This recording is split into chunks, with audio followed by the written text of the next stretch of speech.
ভোটকেন্দ্র দখলসহ সব অনিয়মের বিরুদ্ধে প্রতিরোধ গড়ার আহ্বান জানিয়েছেন প্রধান নির্বাচন কমিশনার এএমএম নাসির উদ্দিন। বলেন, যেদিন মানুষ নির্ভয়ে পছন্দের প্রার্থীকে ভোট দিতে পারবেন সেদিন ইসি মনে করবে ভোটাধিকার প্রতিষ্ঠা হয়েছে। সোমবার সাভারে ভোটার তালিকা হালনাগাদ কর্মসূচির উদ্বোধনীতে এসব কথা বলেন সিইসি। সবশেষ বাড়ি বাড়ি গিয়ে ভোটার তালিকা হালনাগাদ হয় 2022 সালে। সোমবার থেকে বাড়ি বাড়ি গিয়ে নারী, পুরুষ ও তৃতীয় লিঙ্গের ভোটারযোগ্য নাগরিকের তথ্য সংগ্রহের কাজ আবারও শুরু হলো। 2008 সালে 1 জানুয়ারি অথবা তার আগে যাদের জন্ম, যারা বাদ পড়েছেন তাদের ভোটার তালিকাভুক্তি ও মৃত ভোটারদের বাদ দেওয়ার সুযোগ থাকবে এই হালনাগাদে। নিবন্ধনের জন্য এবার প্রায় 20 লাখ মানুষের তথ্য সংগ্রহ হতে পারে ধারণা নির্বাচন কমিশনের। সোমবার সাভারের নতুন ভোটারের তথ্য সংগ্রহ কার্যক্রম উদ্বোধন করেন প্রধান নির্বাচন কমিশনার।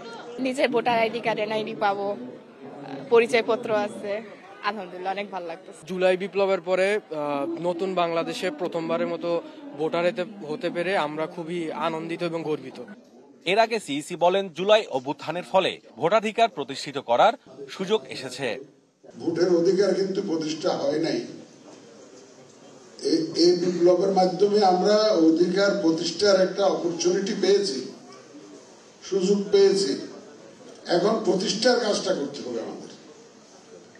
এই প্রতিষ্ঠার কাজটার মধ্যে প্রথম ধাপ হচ্ছে এই যে ভোটার সুষ্ঠু ভোটার তালিকা। রোহিঙ্গা ভিনদেশীদের তথ্য সংগ্রহ না করার বিষয়ে আগেই মাঠ কর্মকর্তাদের সতর্ক করেছেন নির্বাচন কমিশনাররা। তো যারা তালিকায় থাকার কথা না তার মধ্যে হচ্ছে মৃত ভোটার, সেটা বাদ দিতে হবে। ডুয়াল এন্ট্রি বাদ দিতে হবে। ডুয়াল এন্ট্রি সংখ্যা যদিও বা আশা করি খুব কম হবে। বিদেশি ভোটার বা বিদেশি লোক পৈত্র যদি ঢুকে যেয়ে থাকে, এই তিনটাই ক্যাটাগরি। একজন সাধারণ মানুষের